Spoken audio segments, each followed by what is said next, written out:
পৃথিবীর মানুষকে আল্লাহ চারটা জিনিস দিতে পারলে উনি খুশি, কিন্তু মানুষ এই চারটা পেলে নারাজ হয়ে যায়। আল্লাহ খুশি দিতে পেরে, মানুষ নিতে পেরে খুশি না বেজার? বেজার। এটা মুসলিম শরীফের হাদিস। নবীজি বলেন, এক নম্বরে আল্লাহ যদি কারো ঘরে কন্যা সন্তান দিতে পারে আল্লাহ খুশি হয়। কিন্তু আমরা যারা দুনিয়াতে আছি, সে যেই হোক, প্রাথমিকভাবে কন্যা পেলেই মানুষ নারাজ। এই যে মেয়ে হলেই মানুষ নারাজ হয়ে যায়, এই স্বভাব কোনো মুসলমানের না, কোনো ইমানদারের না। ওয়াইদা বুশিরা আহাদুহুম বিল উনসা যাল্লা ওয়াজহুহু মুসওয়াদ্দান ওয়া হুয়া কাযীম। সূরা নাহলের ভেতরে এসেছে, আল্লাহ বলেন, যখন আপনি কন্যা হয়েছে এই সংবাদ দেবেন, কাফের যারা তাদের মুখ কালো হয়ে যাবে। তাহলে কন্যা হয়েছে কথা বললে মুখ কালো হয় কাদের? আর বাংলাদেশে কালো হয় কাদের?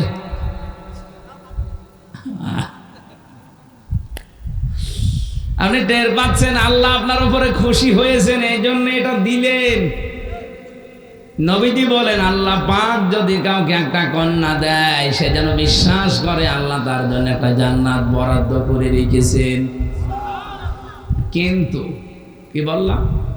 কিন্তু কি, চারটা শর্ত পূরণ করা লাগবে এই মেয়েটার পেছনে। এক নম্বরে, মেয়েটা যখন দুনিয়াতে আপনার ঘরে আসবে আপনি খুশি হবেন। 2 নম্বরে, তার পেছনে খরচ করবেন। 3 নম্বরে, তাকে দ্বীনের শিক্ষা দেবেন। 4 নম্বরে, সৎ পাত্র দেখে পাত্রস্থ করবেন। আল্লাহ পাক শুধু জান্নাত না, ইলা ইয়াউমিল কিয়ামা, কিয়ামত পর্যন্ত তার রহমত আপনার সাথে রাখবে। সিস্টেম রান্দার পাল্টিয়ে ফেলেছি। মেয়ে হলে খুশি, প্রথমটাই নেই, বেজার হয়ে যায়। আমি কোরআনে মেয়ে লোকের আলোচনা যত জায়গায় পড়েছি, দেখেছি আল্লাহ ছেলে এবং মেয়ের কথা বলতে গেলে আগে মেয়ের নাম দিয়েছেন। ইয়াখলুকু মা ইয়াশাউ ইয়াহাবু লিমান ইয়াশাউ ইনাসা ওয়া ইয়াহাবু লিমান ইয়াশাউ যুকুর ইলা আখির আয়াত। সূরা শুরা এসেছে, তিনি সৃষ্টি করেন, যাকে ইচ্ছা কন্যা দেন, যাকে ইচ্ছা পুত্র দেন। আপনি চিন্তা করে দেখেন, আল্লাহ আয়াত শুরু করার প্রথমেই মেয়ে লোকের নাম নিলেন। আল্লাহ যাকে ইচ্ছা মেয়ে দেন, যাকে ইচ্ছা ছেলে দেন। কেন আল্লাহ আগে যাকে ইচ্ছা ছেলে দেন মেয়ে দেন বলতে পারতেন না? মুফাসসির বলেন, আল্লাহ মেয়ের নাম আগে নিয়েছে এই জন্যে আল্লাহ পাক নিজেই মেয়েদের পক্ষে। বলেন সুবহানাল্লাহ। বিশ্বনবী জানিয়েছেন, এই পৃথিবী আমার কাছে কিছুই ভালো লাগে না, 3টা জিনিস আমার কাছে প্রিয়, ভালো লাগে, পছন্দ হয়। 1 নম্বরে নামাজ, 2 নম্বরে সুগন্ধি, 3 নম্বরে মেয়ে মানুষ। এখানে মেয়ে লোক বলতে গিয়ে নবী ইমরাতি একালি টান দিয়েছেন। মেয়েদের ভেতরে আমার কাছে ভালো লাগে, পছন্দ হয়, মায়া লাগে আমার নিজের স্ত্রী। আমাদের কাছে অনেকের নামাজ ভালো লাগে, অনেকের কাছে সুগন্ধি ভালো লাগে, অনেকের কাছে স্ত্রীও ভালো লাগে, নিজেরটা ছাড়া অন্যেরটা। নাউজুবিল্লাহ। মানে আজ যে পরকীয়া প্রেম হচ্ছে কি এমনি হয়? নিজেরটা ছাড়া অন্যেরটা যখন বেশি ভালো লাগে তখনই তো মানুষ লাইন করে। কথা বলে না কেন? এলাকায় আছে কিনা জানি না, যদি থাকে এই মুহূর্তে আপনি তওবা করা লাগবে। যারা এরকম লাইনে আছেন এই মুহূর্তে এটা বাদ দেওয়া লাগবে, নয়তো আস্তে আস্তে আপনার চেহারার যে এর ভেতরে যে নূর আল্লাহ দিয়েছে, যারা পরকীয়া প্রেমে লিপ্ত থাকে তাদের চেহারার নূর নষ্ট হয়ে যায়। 2 নম্বরে তাদের রিস্কের বরকত আল্লাহ কমিয়ে দেয়। 3 নম্বরে এই লোকটা যখন মারা যাবে ঈমান পাবে না, বেঈমান হয়ে মরবে। এত বড় ভয়ঙ্কর কথাগুলো শোনার পরে কারা এই পাপ ছেড়ে দিতে রাজি আছেন? হাত তোলেন তো। দুই হাত তুলেছো, তুমি দাড়িওয়ালা মানুষ, লজ্জা থাকা দরকার। কার সাথে লাইন আছে জিজ্ঞেস করেন তো। আমার মনে হয় ভাবির সাথে লাইন আছে। না না, আমি হাসির জন্য বলি না। আপনি এক হাত তুলতে পারতেন, তাও হালকা। ও দুই হাত মিলেছে এইভাবে।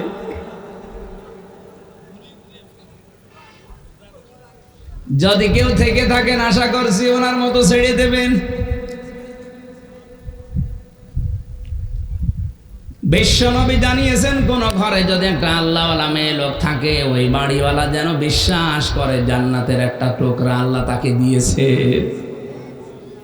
এখানে যারা বাবা আছি, মেয়ের বাবা, এই যে চারটা কথা বললাম, যেটা করলে কিয়ামত পর্যন্ত, শুধু ইলা ইয়াউমি, ইলা দুনিয়া পর্যন্ত নবী দেননি, ইলা ইয়াউমিল কিয়ামা, কিয়ামত পর্যন্ত আল্লাহর দয়া রহমত তার উপরে থাকবে।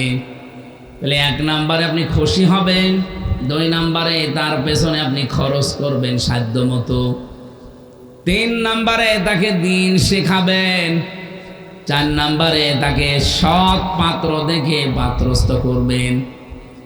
যদিও বাংলাদেশে মেয়েদের বিবাহের বয়স ধরা হয় 18 বছর, কিন্তু কোরআন হাদিস অনুযায়ী মেয়েদের বিবাহের বয়স ধরা হবে যেই দিন তার শরীর খারাপ হবে ওই দিন থেকে। এটা 10 বছরে, 12 বছরে, 15 বছরে, 18 বছরে হতে পারে। সম্মানিতা মা বোন যারা বসে আছেন, এখানে একটা মাসলা বলি। অনেকেই বেহুশ আছেন, এ বিষয়ে কোনো খবর নেই, হোশ নেই। নামাজ কিন্তু ফরজ, রোজা কিন্তু ফরজ। অনেকে হেলায় খেলায় নষ্ট করে নামাজও শুরু করে, রোজাও রাখে, কিন্তু একেবারে মধ্যম বয়সে না।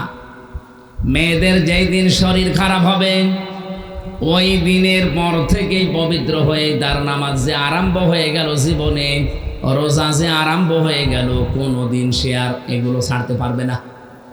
শুধু মাসে 3 দিন, 5 দিন, 7 দিন, 10 দিন বাদ দিয়ে ওর জীবনে নামাজও বাদ নেই, রোজাও বাদ নেই।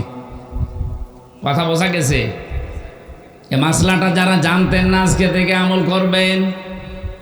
আপনার মেয়ে যদি 10 বছরে বা 12 বছরে, 15 বছরে শরীর খারাপ হয়েছে, আপনার স্ত্রী তো জানে, ওর পরে কোনোদিন যেন এই মেয়েটা আর ফরজ নামাজ বাদ দিতে না পারে। যদি হেলায় খেলায় নষ্ট হয়ে যায়, আপনার আমল নামায় কবিরা গুনাহ উঠতে থাকবে। এই যে নামাজ পড়লো না আপনার এই মেয়েটা, বালেগা হওয়ার পরেও কিয়ামতের দিন এই মেয়েটাকে যখন সর্বপ্রথম আল্লাহ তুলবে, আপনারা জানেন সবাই, আউয়ালু মা ইউহাসাবু বিহিল আবদু ইয়াউমাল কিয়ামাতিস সালাহ। কিয়ামতের দিন আল্লাহ তার সামনে দাঁড় করিয়ে সর্বপ্রথম নামাজের হিসাব নেবেন। এ মেয়েটাকে যখন জিজ্ঞাসা করবে, তোমার শরীর খারাপ হয়েছিল 13 বছর বয়সে, আর নামাজ আরম্ভ করেছো 20 বছর বয়সে, এই 7টা বছর যে নামাজ পড়ো নাই, কার আন্ডারে ছিলে? এই মেয়েটা নির্দ্বিধায় ওই দিন কিন্তু আপনার দোষ দেবে। হ্যাঁ, কথা বলেন না কেন? নির্দ্বিধায় বলবে, ওয়াকালাল্লাযীনা কাফারু রব্বানা আরিনাল্লাযাইনি আযাল্লানা মিনাল জিন্নি ওয়াল ইনস নাজআলুহুমা তাহতা আকদামিনা লিয়াকুনা মিনাল আসফালিন। সূরা হামিম সাজদার 29 নম্বর আয়াতে এসেছে, রব্বুল আলামিন বলেন, কাফেরেরা ওই দিন বলবে, রব্বানা, হে আমাদের প্রতিপালক, আরিনা, আমাদেরকে দেখান, আযাল্লানা মিনাল জিন্নি ওয়াল ইনস, ওই সমস্ত জিন আর মানুষদের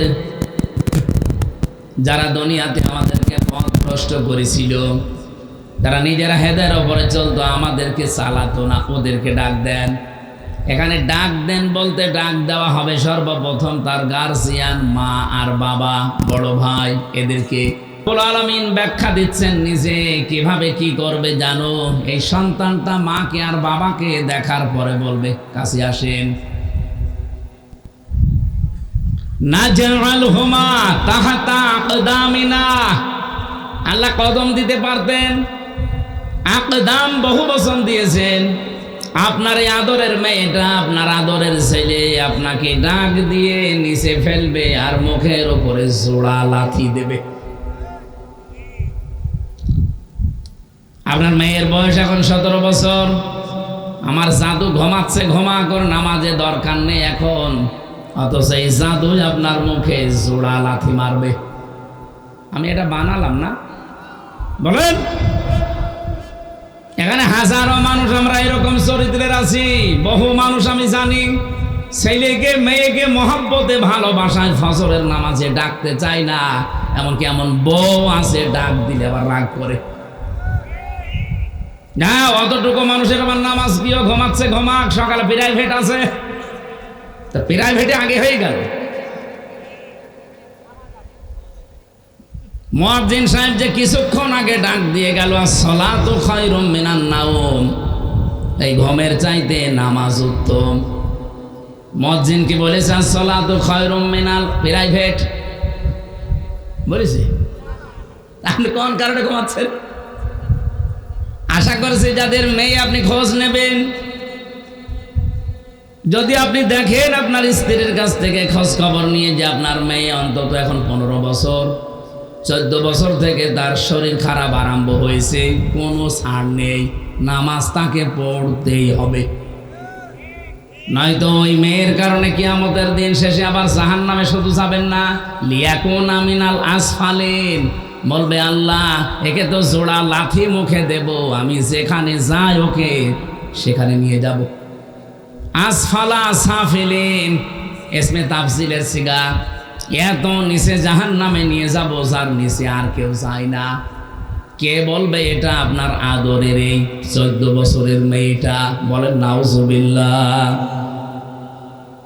নবীজি এজন্যই জানিয়েছেন মেয়ে যখন আসবে খুশি হবা, কারণ 4 জন ফেরেশতার সঙ্গে সঙ্গে ওই ঘরের ভেতরে এসে বলে এই দুর্বল দেহটা একটা দুর্বল দেহ থেকে বের হয়ে এসেছে, এই মেয়েটাকে যা আদর করবে, দিন শেখাবে, সৎ পাত্রে পাত্রস্থ করতে পারবে, কিয়ামত পর্যন্ত আল্লাহর রহমতের ফেরেশতাদের দোয়া তার সাথে থাকবে। এই জন্য আল্লাহ কোনো বাড়িতে যদি মেয়ে দেয় আল্লাহ খুশি। আল্লাহ বলেন আমি আরেকটু যখন খুশি হই ওই বান্দার উপরে, তখন তাকে রোগ আর ব্যাধি দেই, অথচ এইটা পেলে আমরা নারাজ। আপনি কি জানেন আপনার শরীরে ফোট বের হয়? এই ফোট বের হওয়ার কারণে আপনার পাপ মাফ হয়। শরীর যে গরম হয়, জ্বর হয়, এই জ্বরের কারণে আপনার গুনাহ মাফ হয়ে যায়।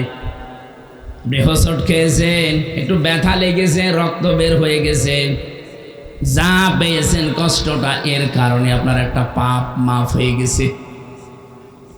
এই জন্য মমিনের কাছে যদি রোগ আর ব্যাধি আসে আল্লাহ বলেন আমি তার উপর আর একটু বেশি খুশি, এই জন্য তাকে মাফ করার এই চিন্তা। কিন্তু আমরা নারাজ হই অনেকেই। 3 নম্বরে আল্লাহ বলেন আমি যদি আর একটু বেশি খুশি হই এই বান্দার উপরে, তখন তার বাড়িতে আমি মেহমান পাঠাই। কিন্তু এখানে আমরা যারা আছি, যে আছি না কেন, মানুষের যে আচরণ স্বভাব সুলভ, মেহমান দেখলে খুশি হওয়া দূরের কথা, অধিকাংশ মানুষ নারাজ। আল্লাহ বলেন আমি মেহমান পাঠালে একটু বেশি খুশি হই, আর আমরা নারাজ হয়ে যাই। 4 নম্বরে যখন বান্দার উপরে একেবারে খুব বেশি খুশি হয়ে যায় ফাইনাল, তখন আমি সেই এলাকায় বৃষ্টি নাজিল করি। সিস্টেম অপর পৃষ্ঠায় দেখুন, নবীজি বলেন, এটা মুসলিম শরীফের হাদিস, আল্লাহ পাক সবচাইতে বেশি রাগান্বিত হয় দুনিয়ায় 4টা কাজে, কিন্তু বান্দা বান্দি দুনিয়ায় 4 কাজ করতে পেরে খুশি। 1 নম্বরে মানুষ খুশি হয় যৌতুক পেয়ে, আর আল্লাহ নারাজ হয় এইটা দেখলে। এসে নাই দায় যৌতুক নেই। পাশের জেলা আমার কুষ্টিয়া, সংস্কার যখন আরম্ভ হয়েছে, এই 2 মহিলা এতদিন আমাদের মাথার উপরে ছিল, যৌতুক নামে মানবতার সাথে মহা কৌতুক আজও বন্ধ করতে পারে নাই। এখন যিনি আছেন তিনিও পারছে না। আশা করছি আগামীতে ইসলাম আসলে এই যৌতুক ঝাঁটা পিটাই করে বিদায় করা হবে।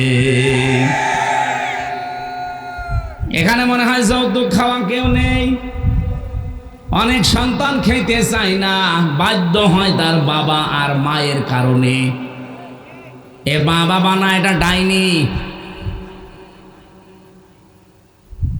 আমার তো যতটুকু কোরআন হাদিস পড়ে আমি পেয়েছি, কেউ যদি যৌতুকের টাকা খাওয়ার ইচ্ছা করেন, এই ইচ্ছাকে দাবিয়ে রাখার জন্যে আপনি নিজের পায়খানা নিজে খেয়ে ফেলবেন। কি নাউজুবিল্লাহ বলেন কেন? আপনি যদি এইটা শুনে নাউজুবিল্লাহ বলেন, পায়খানা খেলে একটা গুনাহ হয় মাত্র। আর যৌতুকের টাকা নিলে ডবল গুনাহ হয়। 1 নম্বরে কবিরা গুনাহ, 2 নম্বরে জুলুমের গুনাহ। যারা এই কাজ করছেন আপনারা বন্ধ করেন। বিশেষ করে এই যে বরযাত্রী যাওয়া মেয়ের বাড়িতে, এর মতো ছোট লোকই কাজ কারবার দুনিয়ায় আর হয় না। কোন কারণে বরযাত্রী যান? এটা এসেছে হিন্দুদের সংস্কৃতি থেকে, অথচ ইসলাম থেকে যেটা এসেছে, এখানে অধিকাংশ মুসলমান এই কাজ করে না। সেটার নাম অলিমা। কি মুসলমানেরা বিয়ে করবে কি বরযাত্রী না অলিমা? এখানে কারা অলিমা করেছেন হাত তোলেন তো। এই আন্দাজে হাত তো, অলিমা বসু।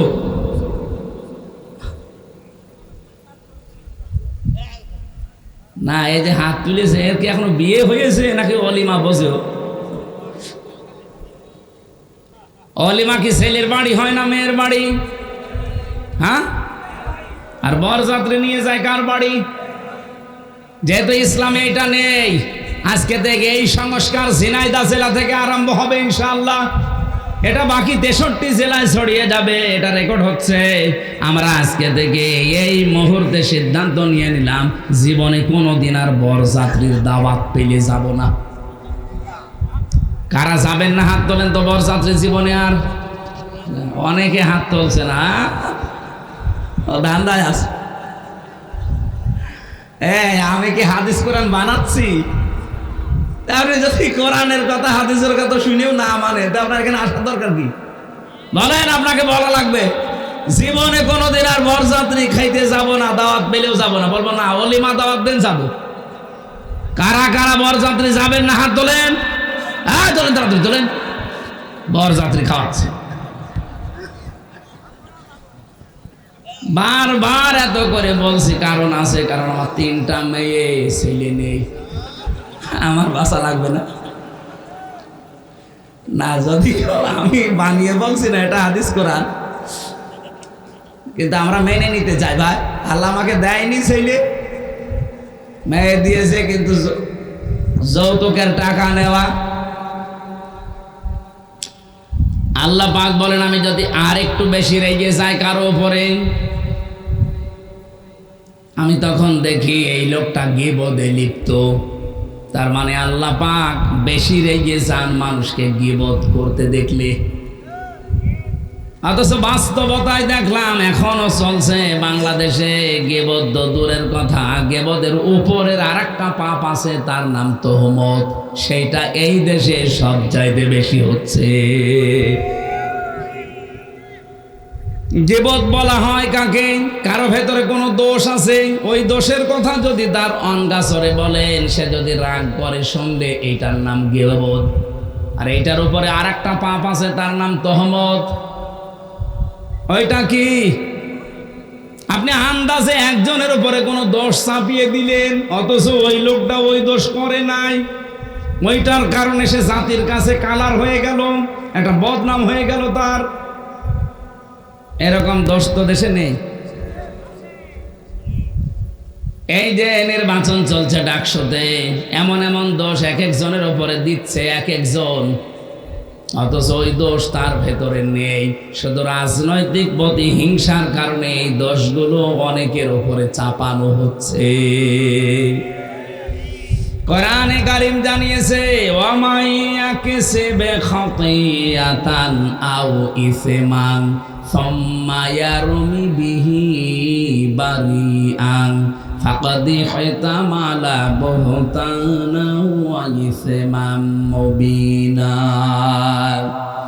সূরা নিসা 112 নম্বর আয়াতে আছে, রব্বুল আলামিন বলেন দুনিয়ায় বহু মানুষ এমন আছে নিজে অন্যায় করে, নিজে অপরাধমূলক কাজগুলো করে বেড়ায়, আর এই কাজটা যখন হয়ে যায় তখন একটা নিরপরাধ মানুষের উপরে দোষটা চাপিয়ে নিজে সাধু সাজে। এটা সবচাইতে বেশি করছে, এখন আমি নাম নিলাম না, সেই লোক কে?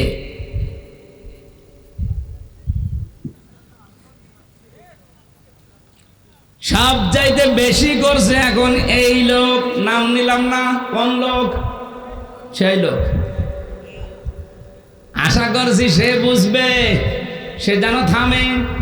আপনি সাদিক কায়েমের উপরে, ফরহাদের উপরে এমন এমন দোষ চাপিয়ে দিচ্ছেন, ওই বিষয়ে কি তারা কিছু জানেই না? বিশ্বাস করেন আল্লাহর কসম, যে দোষ তাদের উপরে চাপিয়ে জাতির সামনে তাদেরকে কালার করতে চাচ্ছেন, বদনাম করতে চাচ্ছেন, ওই দোষ তো তারা করে নাই। ওই দোষ আপনাকে দিয়ে আল্লাহ দুনিয়ায় করাবে, এরপরে আপনার মরণ হবে। আপনি লাঞ্ছনা গঞ্জনা অপমানের শিকার হবেন দুনিয়ায়, আপনি দেখবেন কি হয় আপনার। পৃথিবীতে এটা চির সত্য, ধ্রুব সত্য কথা, দুনিয়ায় যে ধরনের অপরাধ করে না তার উপরে যদি ওই অপরাধ কেউ চাপিয়ে দেয়, মহান আল্লাহ তাকে দিয়ে ওই অপরাধ আগে করায়। হাসিনা এই দেশে 15.5 বছরে বহু আলেমের উপরে এমন মিথ্যা তহমত চাপিয়ে দিয়েছিল যে বিষয়ে আলেমরা জানতই না। কথা বলে না কেন? আরে ভাই, আমি নিজে তো ভিকটিম, আমার উপরে দেশ চাপিয়ে দিয়েছিল যেটা, ও বিষয়ে আমি জানতামই না। আমার জঙ্গি মামলা দিয়েছিল, আমি নাকি আনসারুল্লাহ বাংলা টিমের সারা বাংলাদেশের প্রধান, অথচ সাতাশে কি আমি আজ পর্যন্ত জানি না। অথচ আল্লাহ এমন একটা বাতাস ঘুরিয়ে দিয়েছে, সারা পৃথিবীতে এখন সব চাইতে বড় জঙ্গিদের তালিকায় হাসিনা। ওর মতো ফ্যাসিস্ট যারা, তাদেরকে আল্লাহ দুনিয়া থেকে ওইভাবে বিদায় দিচ্ছে। বাশার আল আসাদকে দিয়েছে, এই যে আজকেও দিয়েছে একজনকে, নেপালে না, বিক্ষোভ করতে গিয়ে ছেলেমেয়েরা জনতারা আগুন লাগিয়ে দিয়েছে, শেষ পর্যন্ত প্রধানমন্ত্রীর বউ পুড়িয়ে মরে গেছে। এটা তো আল্লাহ সিম্পল দেখাচ্ছেন, এটা কিন্তু কোরআনের কথা। দুনিয়ায় যদি কেউ কোনো অপরাধ না করে তার উপরে দোষ আপনি চাপিয়ে দেবেন, আপনাকে দিয়ে ওই দোষ আল্লাহ করাবে, নয়তো আপনার মরণ হবে না। অনেকে আবার এই জায়গায় একটা সুযোগ খোঁজে যে মরণ যদি না হয় তাহলে বেঁচে থাকতে তো পারবো। কত বড় শয়তান বলে। তাহলে আল্লাহ নারাজ হয় কখন? যখন দেখেন এই লোকটা গীবত করছে। আল্লাহ সবচাইতে রেগে যায়, এর উপরে আর একটা আছে। 3 নাম্বারটা পেয়েছি আমি, আল্লাহ পাক বলেন আমি আরো রেগে যাই যখন বান্দার উপরে দেখি এই লোকটা মিথ্যা কথা বলছে। এটা তো আর দেশে নেই। 63 বছরের জীবনে, অথচ আমাদের যিনি আদর্শ, আমি যে বললাম সাবধান, কার আদর্শ অনুসরণ করছেন প্রশ্নবোধক চিহ্ন এমনি দেয়নি। 63 বছরের জীবনে এই মানুষটা একটা মিথ্যা কথা বলেনি। সেই লোকটার জীবন চরিত্র নিয়ে আজকে আলোচনা হবে। অথচ আপনারা যারা আদর্শ মেনে আনন্দে লাফান, তার জীবনে পুরাটাই মিথ্যা দিয়ে ভরা। ঝিনাইদহ বাসী এখানে শুধু এই হাজারো মানুষ শুনছে না, এটা রেকর্ড হয়ে তামাম দুনিয়া চলছে। এখন সারা পৃথিবীর মানুষকে জানাবো, যাদের আদর্শ অনুসরণ করেন, বিবেকের কাছে একটু প্রশ্ন করেন ওই লোকটা আসলে চরিত্রবান কিনা। যদিও অনেকের রাগ হয় বলে ডাইরেক্ট বলা দরকার কি, আপনি গোপন রাখতে পারেন না। না, সত্য কোনদিন গোপন থাকে না। বাংলাদেশে এখন চরিত্রবান সত্যই মানুষ যদি ছাত্র সংগঠনে আপনি খুঁজতে চান, ইসলামপন্থী ছাত্র সংস্থা ছাড়া আপনি খুঁজে পাবেন না।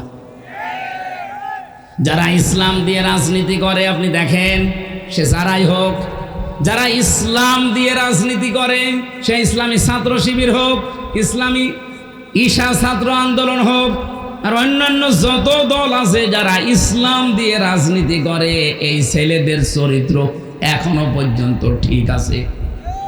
ইসলামের বাইরে যারা রাজনীতি করে ওদের চরিত্র বলতে কি আছে আপনি দেখান। আমি জাহাঙ্গীরনগরে প্রথমে ছিলাম, চান্স পেয়েছিলাম প্রথমে ওখানে। আমি দেখেছি সকালবেলা কুলি করছে মদ দিয়ে, ছাত্র পিটাচ্ছে শিক্ষককে। এখনো পর্যন্ত এরকম বেয়াদব বাংলাদেশে আছে না নেই? আজকে একজন এরকম বেয়াদবি করছিল দেখলাম। শিক্ষকের সামনে যদি টেবিলে চাপড় দিয়ে চোখ গরম করে তুই তোকারি করতে পারে, ও জীবনে কি করবে?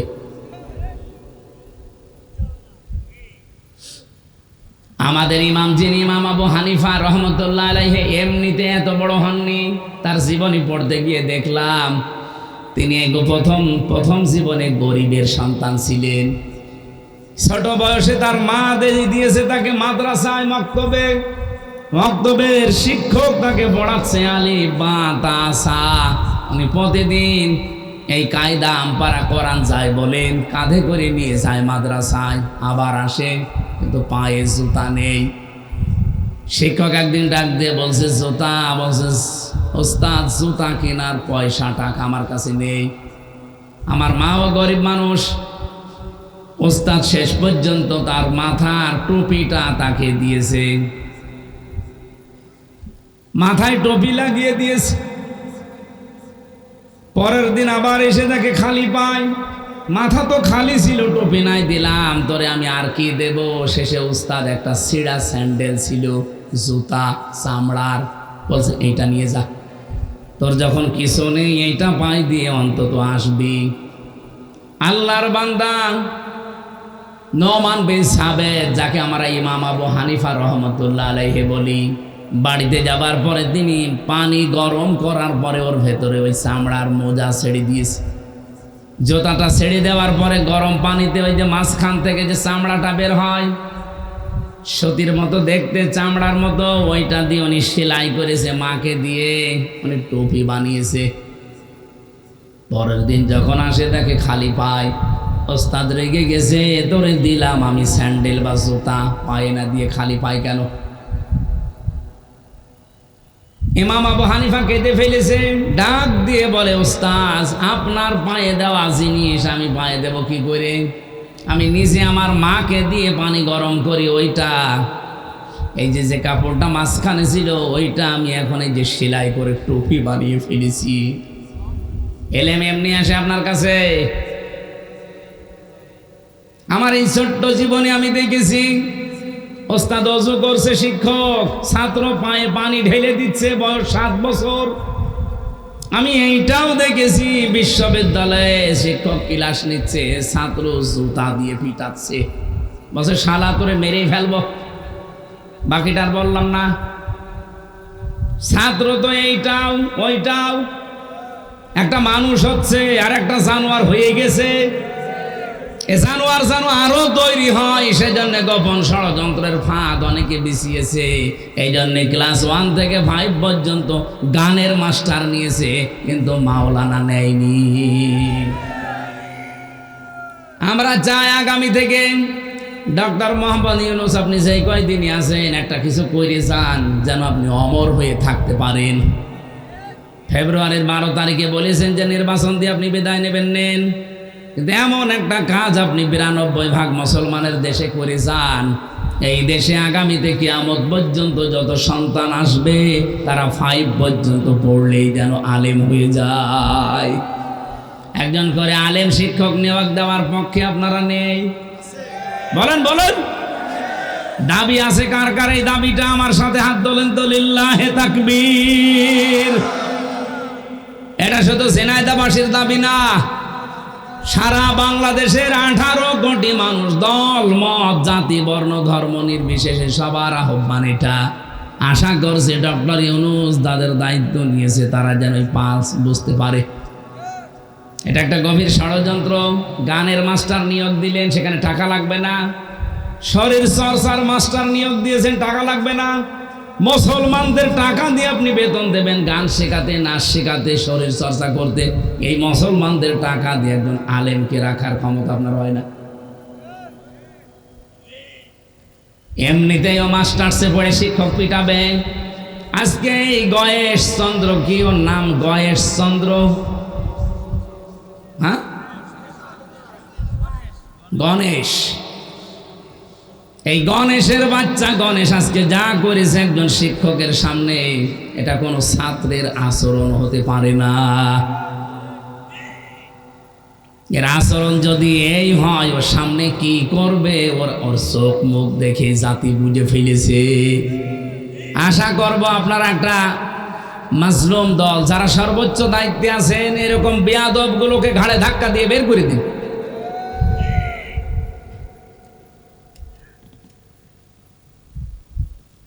আমার ভাইরা, মিথ্যা কথা বলা বন্ধ করা দরকার। মিথ্যা সকল পাপের মা বা মূল। নবীজি বলেন, আল্লাহ যদি একেবারে সর্বশেষ ফাইনাল রেগে যায় কারো উপরে, যেই লোকটা সুদ খায়, জেনায় দেয়, সুদ নেই, আর ব্যাংকের মাধ্যমে ওগুলো তো আছে। এমনকি এই গ্রাম এলাকায় দেখি টাকা ছেড়ে রাখে, টাকা আসে 1000 টাকা দিয়ে রাখে, 100 টাকা করে বেশি দেয়। ওকে তো জানে এটা সুদ, ও জানে এটা মায়ের সাথে জেনা করার শামিল, তারপরও খায়। আল্লাহ সব চাইতে বেশি রেগে যায় এই জায়গায়।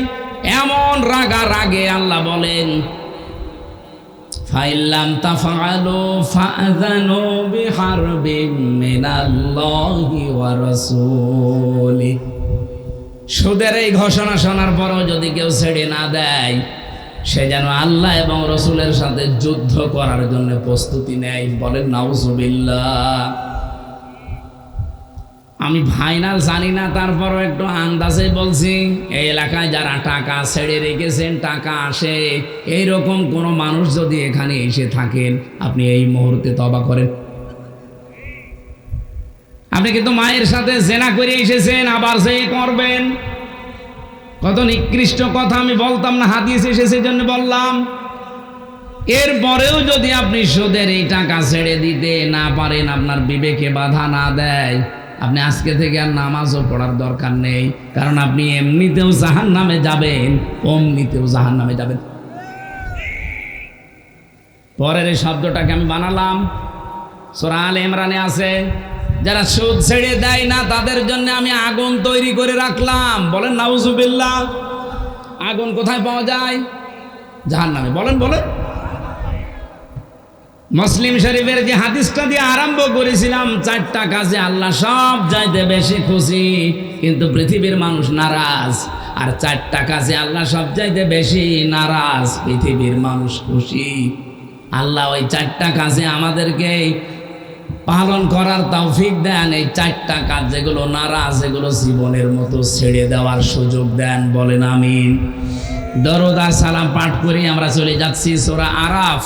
এই এদিকে তাকান ভাই, আমরা তেলাওয়াত করেছি সূরা আরাফ থেকে। আয়াত নাম্বার হচ্ছে 45, 46। 2টা মাত্র আয়াত পড়েছি কোরআনের। এখানে 206টা আয়াত আছে। দেখেন আপনি এই 2টা আয়াতে যত তথ্য বের হবে, তাহলে 206টা আয়াতে কত কথা থাকতে পারে। কোন আয়াত থেকে তাফসীর করতে হলে, বলতে হলে আমরা জানি কয়েকটা নিয়ম মানা লাগে। তার প্রথম নিয়ম হচ্ছে শুদ্ধ তেলাওয়াত, যেটা আমরা আগে করে ফেলেছি। 2 নম্বরে মাতৃভাষায় অর্থ এখন করা হবে। 3 নম্বরে ঐতিহাসিক প্রেক্ষাপট, এরপরে নামকরণ, এরপরে ব্যাখ্যা, এরপরে মূল শিক্ষা। তেলাওয়াত যেহেতু হয়েছে, এবার তাকান, আল্লাহ ডাক দিয়েছেন আদমের সন্তানদেরকে। আমরা আদমের সন্তান কিনা? বলেন বলেন। ইয়া বানি আদামা ইম্মা ইয়াতিয়ান্নাকুম রুসুলুম মিনকুম ইয়াকুসসুনা আলাইকুম আয়াতি। আল্লাহ পাক বলেন, হে বনি আদম সন্তান, ইম্মা ইয়াতিয়ান্নাকুম রুসুলুম মিনকুম, তোমাদের কাছে, তোমাদের মধ্য থেকে রাসূল পাঠিয়েছিলাম। ইয়াকুসসুনা আলাইকুম আয়াতি, আমার আয়াতগুলো তারা তেলাওয়াত করে করে তোমাদেরকে শুনিয়েছে, বর্ণনা করে। এখান থেকে কয়েকটা শিক্ষা আমরা আগে নেই, তারপরে বাকিটা। 3 নম্বরে পেয়েছিলাম কোন আয়াত থেকে যদি আপনি কথা বলেন ওই সূরার নামকরণ কিভাবে হয়েছে, ওই কোন সূরা থেকে, এইটা আগে জনগণকে জানাবেন। আমরা যেহেতু সূরা আরাফ থেকে আলোচনা করছি, আরাফ শব্দের শাব্দিক অর্থ হচ্ছে জান্নাতি আর জাহান্নামী মানুষের ঝগড়ার স্থান। 2 নম্বর ব্যাখ্যা, আরাফ মানে জাহান্নাম আর জান্নাতের মাঝখানে একটা প্রাচীর, একটা দেওয়াল। নবীজি বলেন এখানে আল্লাহ কিছু মানুষকে বসিয়ে রাখবে, অবাইনাহুমা হিজাব ওয়া আলাল আরাফি রিজালুন ইয়ারিফুনা কুল্লাম বিসিমাহুম ইলা আখিরি আয়া। রব্বুল আলামিন বলেন তাদের মাঝখানে একটা হিসাব বা পর্দা দেওয়া থাকবে, যেটা প্রাচীর বা দেওয়াল বলা হয়।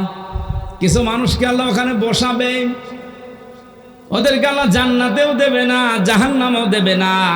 হাদিসের শেষ পর্যন্ত আমি পড়ে দেখেছি, কোথায় দেবে এ কথা আর নেই। এখন আমার প্রশ্ন, সাহাবী এই প্রশ্নই করেছিলেন, হে নবী এদেরকে আল্লাহ জান্নাতে দেবে না কোন কারণে? নবীজি ব্যাখ্যা করতে গিয়ে বলেছিলেন, সাহাবী এদের জীবনে সব ভালো ছিল, কিন্তু মা বাবার সাথে সম্পর্ক ভালো ছিল না। ঝিনাইদহ বাসী এটা পড়লে আমার কেমন যেন ভয় লাগে। বাংলাদেশে আমরা বহু সন্তান এমন আছি, সব আমাদের ভালো, কিন্তু মা বাবার সাথে সম্পর্ক আমরা ভালো করতে পারছি না। কথা বলেন না কেন? এই জায়গায় যারা সব চাইতে বড় বাধা, আমার মা বাবার সাথে আমার সম্পর্কটা খারাপ করার পেছনে, আমি তো কয়েকটা মানুষকে খুঁজে পেয়েছি, দেখেন তো আপনার সাথে মেলে কিনা। 1 নম্বরে আমার শাশুড়ি, 2 নম্বরে আমার বউ। তাই বলে আমারটা না, ওইটা বলে আমি মায়ের খাবো?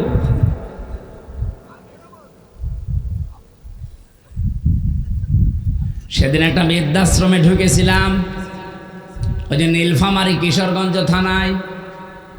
ঢোকার পরে আমাকে বলছে, হুজুর দেখেন তো, যে দেখি এই পাশে 25 জন মা, এই পাশে 25 জন বাবা বসে আছে। আমার দেখে হাউমাউ করে সব কাঁদতেছে, যার কাছে যায় সেই হাত ধরে কাঁদে। বয়স হয়ে গেছে প্রায় 70, 80, 90 এরকম। একজনকে জিজ্ঞাসা করলাম, কি বাড়ি কোথায়, ছেলে মেয়ে কয়টা? বলছে আমার 3টা ছেলে মেয়ে, 2টা থাকে একটা বাইরের দেশে লন্ডনে আমেরিকায়, আর একটা মেয়ে থাকে অস্ট্রেলিয়ায়। আপনি এখানে? ওরা দেশে ছিল, কিন্তু ওদের স্ত্রীর কারণে আমাকে ঘরে রাখতে পারে নাই। ওরা 2 জন বৌমা আধুনিক, তারা বলেছে বুড়ি বাড়ি থাকলে তোমাদের কাছে আমরা থাকবো না। শেষ পর্যন্ত ছেলেরা আর মেয়ে মিলে আমাকে রেখে গেছে এই বৃদ্ধাশ্রমে। খুব কষ্ট হয় মাঝে মাঝে ওই নাতিদের কথা মনে উঠলে। এই বয়সটা একটু নাতি নাতকর যারা থাকবে তাদের নিয়ে একটু খেলাধুলা আনন্দ করব, অথচ এই নিঃসঙ্গ জীবনে পড়ে আছি। এখন শুধু গণনা করছে আল্লাহ কবে আজরাইল পাঠাবে।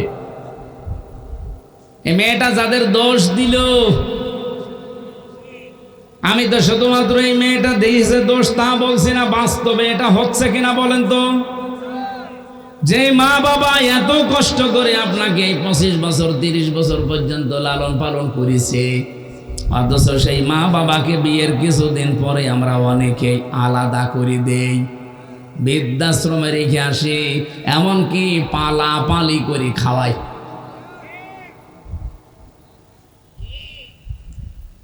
একজন মায়ের পেটে 22টা সন্তান, এতগুলো সন্তান তার পেট থেকে বের হয়, এতটুকু পেটে 22টা সন্তানের জায়গা হয়েছিল, অথচ এই মা এই 22টা সন্তানের বাড়িতে এখন 3 দিন 7 দিন করে পালা পালা করে খায়।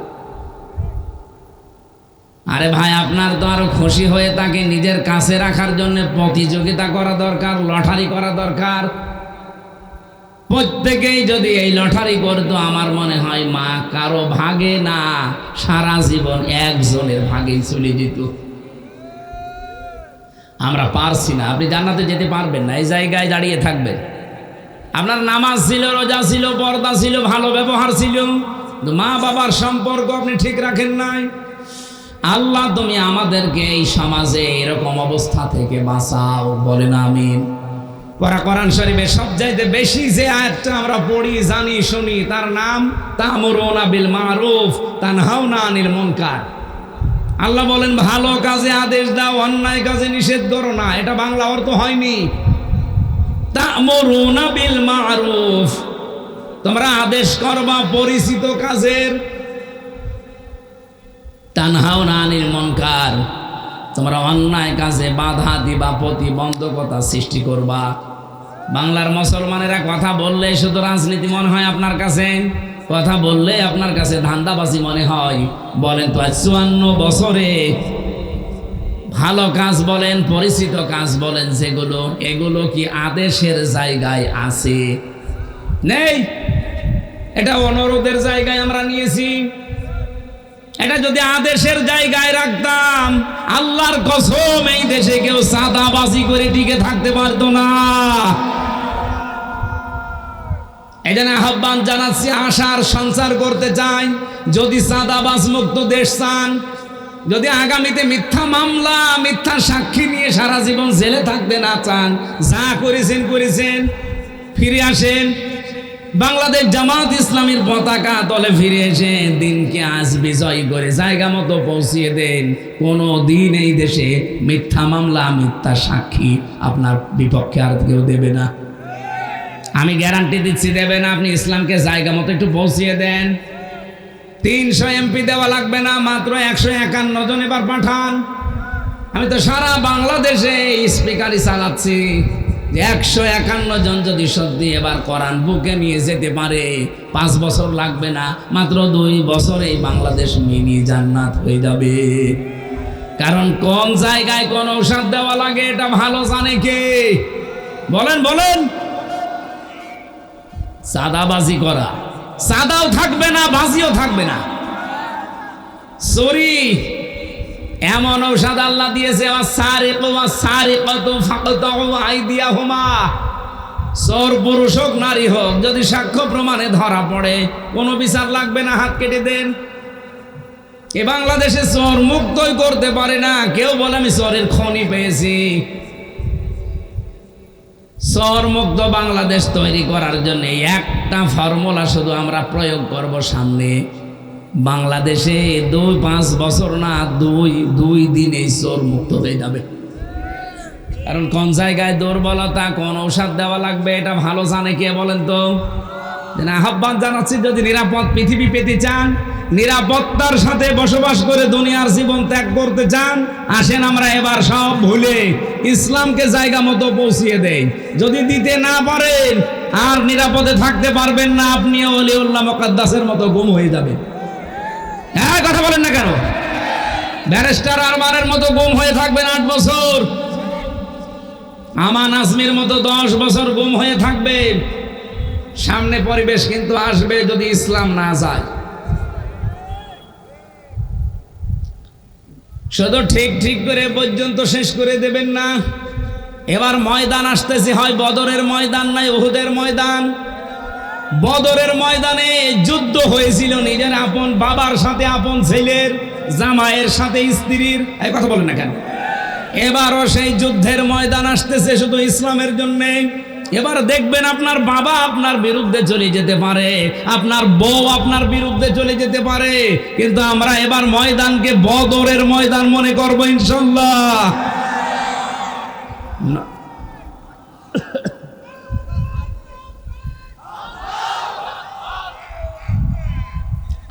আলহামদুলিল্লাহ ভাই, আপনারা কথা ঠিক রাখবেন। এবার রেকর্ড হচ্ছে, সারা দেশে যাচ্ছে, তারাও কথা ঠিক রাখবে আমার বিশ্বাস।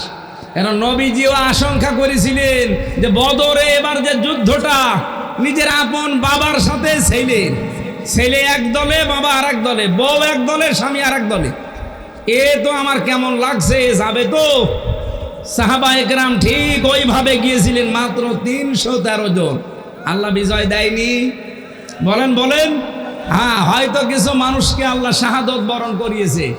এবার যদি ওই কাজ করা লাগে, শাহাদত বরণ নিজে করব, 10টাকে জাহান্নামে সাথে করে নিয়ে যাব। এই জন্য আগামীতে যে ভোট যুদ্ধ আসতেছে, আমরা আগেই বলে ফেলেছি, এটা শুধু ভোট না, এটা ভোট যুদ্ধ। যুদ্ধের ময়দানে কেউ যেমন সূরা কিরাত পড়ে যায় না, জিনিসপত্র নিয়ে যায়, সাজসজ্জা সজ্জিত হয়ে যায় আগামী থেকে এই ভোট যুদ্ধে যদি আমরা বিজয়ী হতে না পারি। এখন তো আর কি অবস্থায় আছেন, 100 গুণ খারাপ অবস্থা অপেক্ষা করছে। আমি আজকে ঝিনাইদহ শহরে বলছিলাম, অনেক আলেম পর্যন্ত এখনো পর্যন্ত অ্যাক্টিভ না, বলছে না যদি ইসলাম না আসে তখন আমার ইমামতের কি হবে। আপনি ইমামতি নিয়ে আসেন, আর আপনার এইরকম আশঙ্কা তৈরি হয় কেন যে এবার ইসলাম আসবে না। একটা ছেলে যদি এলাকায় বলে বেড়ায় যে আমার বাবার সম্পদ আমি পাই কি না পাই, তাহলে মানুষ তারে পাগল বলবে না? যে তোর বাবার সম্পদ তুই পাবি না মানে এলাকার মানুষ পাবে? এই দেশ হচ্ছে মুসলমানদের, 92% মানুষ এখানে মুসলমান। কোরআনের আইন এবার জারি হবে না মানে হতেই হবে ইনশাআল্লাহ।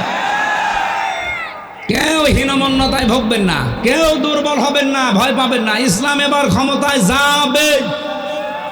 আপনি দেখেন না ডাকসুর নির্বাচন, একজন পেয়েছে 17,000 ভোট আর একজন পেয়েছে 3,000 ভোট। এখনো সত্যতা যাচাই করতে পারিনি। আসার সময় দেখছিলাম, আমার মনে হয় 12টার পরে ওটা ফাইনাল ঘোষণা আসবে। ঢাকা থেকে শুরু করে সারা বাংলাদেশে শুধু একটাই আওয়াজ হবে, নারায়ে তাকবীর। জবান খুলে বলেন লিল্লাহে তাকবীর। এটা শুনতে চান না এবার, নাকি শুনবেন ওইটা আবার? না, আমরা মুসলমানের এই দেশে আর কোনো তাকবীর শুনতে চাই না। যদি তাকবীর শুনতেই হয় লিল্লাহে তাকবীর। মন থেকে বলবেন, হার্টের রোগ থাকলে ভালো হয়ে যাবে। রব্বুল আলামিন বলেন, নবীজি বলেন, এই মানুষগুলো শুধু ইসলাম কায়েমের জন্য চেষ্টা চালিয়েছে, এই জন্য আল্লাহ তাদেরকে জাহান্নামে দিচ্ছে না। এই আয়াতের দিকে তাকিয়ে রসুলের কথা যেহেতু আমি 100% বিশ্বাস করি, এই হিসাবে বলছি, এই বাংলাদেশে যারা দিন কায়েমের চেষ্টায় আছেন, একামতে দিনের সাথে লেগে আছেন, আপনি বিশ্বাস করতে পারেন আপনি জাহান্নামে যাবেন না। হ্যাঁ, জান্নাতেও যেতে পারবেন না যদি মা বাবার সাথে আচরণ খারাপ থাকে, সেটা আগেই ঠিক করে নেন। যেহেতু নবীজি বলেননি যে কোথায় যাবে, যদি মনে করেন ওই জায়গায় আমাদের বসে থাকা লাগে এই আরাফ নামক প্রাচীরের ওপরে, তাহলে আমার মতো কপাল পোড়া আর কেউ। সুতরাং আমাদের এক্ষুনি পরিবর্তনের সময়। আল্লাহ বনি আদম সন্তানকে ডাক দিয়ে বলেন, ইম্মা ইয়াতিয়ান্নাকুম রাসূলুম মিনকুম ইয়াকুসুনা আলাইকুম আয়াতি। তোমাদের কাছে আমার রসুল। এখানে আল্লাহ রসুল এক বচন দিতে পারতেন, রসুলুন বহু বচন দিয়েছেন। আমার প্রশ্ন হচ্ছে, এখন কি রসুল আছে? তাহলে আল্লাহ রসুলুন দিলেন কেন? আয়াতের তাফসিরে ফি জিলালিল কোরআন সাইয়্যিদ কুতুব লিখেছেন, কিয়ামত পর্যন্ত রসুল থাকবে না, কিন্তু রসুলের নায়েব থাকবে, উত্তরাধিকারী থাকবে, নায়েবে রাসূল থাকবে, আলেম ওলামা আসবে। আল ওলামা ওয়ারাসাতুল আম্বিয়া, এরাও নবীর উত্তরাধিকারী, নায়েবে রাসূল। ইয়াকুসুনা আলাইকুম আয়াতি, তারা বর্ণনা করবে আমার আয়াতসমূহ। আজ বাংলাদেশে আলেম যারা সত্যিকারের, তারা কিন্তু কোরআন থেকে আল্লাহর আয়াতগুলো, ইতিহাসগুলো বর্ণনা করে আমাদের সতর্ক করে, কিন্তু আমরা উল্টা বুঝি। রব্বুল আলামিন বলেন, আলেমদের মুখে, নায়েবে রাসূলদের মুখে এই কথাগুলো শোনার পর ফামানিত্তাকা ওয়া আসলাহা, যে ব্যক্তি আল্লাহকে ভয় করার নীতি অবলম্বন করবে আর নিজেকে সংশোধন করে নেবে, ফালা খাউফুন আলাইহিম, কোনো ভয় নেই তাদের জন্য, ওয়ালা হুম ইয়াহজানুন, কোনো চিন্তাও নেই। বলেন সুবহানাল্লাহ। সুতরাং নবীর উম্মতের ভেতরে আমরা যারা শামিল হতে চাই, এই মুহূর্তে নিজেদেরকে আল্লাহর ভয় তৈরি করে থেমে যাওয়া লাগবে। আল্লাহর আয়াতগুলো শুনলে আপনি সঙ্গে সঙ্গে থমকে দাঁড়াবেন, থেমে যাবেন। ওয়াসলাহা, নিজেকে পরিবর্তন করার নিয়তে সংশোধন হয়ে যাবেন। নবীজির হাদিস পড়েছিলাম, কুল্লু উম্মতি ইয়াদখুলুনাল জান্নাহ, আমার প্রতিটি উম্মত জান্নাতে যাবে, ইল্লা মান আবা, শুধু আবা বাদ দিয়ে। সাহাবী প্রশ্ন করলেন, মান হিয়া আবা, আবা কি? নবীজি বললেন, মান আতাআনি দাখালাল জান্নাহ, যে ব্যক্তি আমার অনুসরণ করে চলবে পূর্ণাঙ্গ জীবনে, এই লোকটা আমার সাথে জান্নাতি। অমান আসনি ফাকাদ আবা। আর যারা আমার কথা শোনার পর আমার অবাধ্য হয়ে যাবে, পরিবারে আমার অবাধ্য, সমাজে আমার অবাধ্য, রাষ্ট্রে আমার অবাধ্য, রাজনীতিতে অবাধ্য, সব জায়গায় যখন অবাধ্যতা পাওয়া যাবে, ফাকাদ আবা, ওই লোকটাই অস্বীকারী, ওই লোকটাই জাহান্নামী। বলেন নাউজুবিল্লাহ। এত নাম ধরে ধরে এত সতর্ক করার পরেও যদি কোনো মানুষের বিবেকে ধাক্কা না লাগে, আমার তো মনে হয় এখন আর কোরআন শরীফ, বুখারী শরীফ, মুসলিম শরীফ দিয়ে হবে না। এ জাতির জন্য এখন বুখারী শরীফ লাগবে।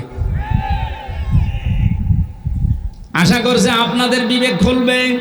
আপনি এখন থেকেই নিজেকে সংশোধন করার জন্য এই মুহূর্তে সিদ্ধান্ত নেন। দুনিয়া কিন্তু পুরাটা ধোঁকা, একেবারে বাস্তব বলছি। পুরা জীবনের পুরাটা আমার আল্লাহ কোরআনে তুলে ধরেছেন। ইয়ালামু আন্নামাল হায়াতুদ দুনিয়া লাইবুন ওয়া লাহবু ওয়া তাফাখুরুম বাইনাকুম ওয়া তাকাসুরুম ফিল আমওয়ালি ওয়াল আওলাদ।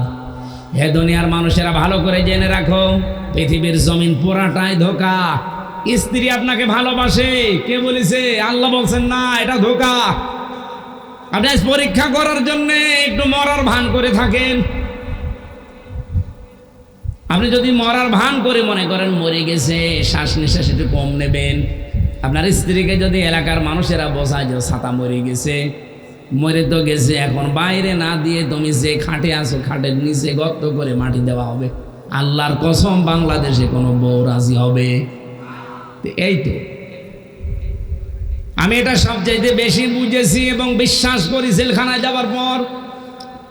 আমি জানি যে এগুলো পুরাটা ধোঁকা। কারণ এই নির্জন জীবনে একা একা 3টা বছর যখন রাতের বেলা থাকতাম, ভাবতাম যে আল্লাহর এই আয়াত কত সত্য।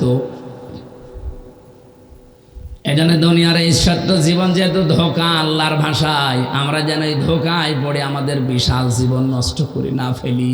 এমনকি আমি নিজেও। আল্লাহ আমাকে আগে আমল করার তৌফিক দাও, বলেন আমিন। কোন সন্তানাদির পেছনে পড়ে, কোন স্ত্রী, কোন মা বাবার পেছনেও পড়ে আপনি এমন কোন কাজ করতে যাবেন না যেটার দ্বারা আপনার আখিরাত নষ্ট হয়ে যায়। ইয়া আইয়ুহাল্লাযীনা আমানু লা তুলহিকুম আমওয়ালুকুম ওয়ালা আওলাদুকুম আন যিকরিল্লাহ। এই ইমানদার বলে যারা দাবি করো তাদেরকে বলছি, সন্তানাদি আর সম্পদ আদি এগুলো যদি তোমাদেরকে আল্লাহর বিধান থেকে, তার জিকির থেকে, স্মরণ থেকে দূরে সরিয়ে দেয়, অমাইয়া ফাল তালিকা ফাউলাইকা হুমুল খাসিরুন, যারা এরূপ করবে আল্লাহ বলেন এরাই ক্ষতিগ্রস্ত। বলেন নাউজুবিল্লাহ। উলাইকা যেহেতু আল্লাহ দিয়েছেন, আমরা যেন এর ভেতরে কেউ পড়ে না যাই। এই মুহূর্তে আমাদের জীবনকে আমরা আল্লাহর ভয় দিয়ে সাজাবো, সংশোধন করে পরিবর্তন হওয়ার নিয়ত করে। ওয়াল্লাযীনা কাযযাবু বিআয়াতিনা, যারা আল্লাহর এই কথাগুলো শোনার পরে মিথ্যা মনে করে, ওয়াস্তাকবারু আনহা, অহংকার করে মুখ ফিরিয়ে চলে যায়, উলাইকা আসহাবুন নার, এরা হচ্ছে জাহান্নামের অধিবাসী। হুম ফিহা খালিদুন, চিরকাল তারা সেখানে থাকবে। এরপরে আল্লাহ ঘোষণা দিয়েছেন, উলাইকা ফামান আযলামু মিম্মান ইফতারা আলাল্লাহি কাযিবান আও কাযযাবা বিআয়াতি। পৃথিবীতে বড় জালেম ওইটা, যে লোকটা আল্লাহর উপরে এমন দোষ চাপিয়ে দেয়, মিম্মান ইফতারা আলাল্লাহি কাযিবান আও কাযযাবা বিআয়াতি, আল্লাহ সম্পর্কে এমন কথা ধারণা করে, বলে বা মিথ্যা প্রতিপন্ন করে তার আয়াতকে। উলাইকা ইয়ানালুহুম নাসিবুহুম মিনাল কিতাব, নির্ধারিত বিধান থেকে তার কাছে কিন্তু তার ভাগ্যে যা লেখা আছে পৌঁছিয়ে যাবে। হাত্তা ইযা জাতুহুম রুসুলুনা ইয়াতাওয়াফাউনাহুম, যখন তার কাছে মরণের ফেরেশতারা চলে আসবে, ক্বালু আইনা মা কুনতুম তাদউনা মিন দুনিল্লাহ, তারা বলবে কোথায় তোমাদের সেই সমস্ত ভগবান, নেতা, খোদা, যারা আল্লাহ বাদ দিয়ে যাদের উপরে ভরসা করেছিলে তাদেরকে নিয়ে আসো। কিয়ামতের কঠিন ময়দানে ওই মানুষগুলো এবার ডাক দেবে, ক্বালু দাল্লু আন্না ওয়া শাহিদু আলা আনফুসিহিম আন্নাহুম কানু কাফিরিন। এই কথা কি বানানো?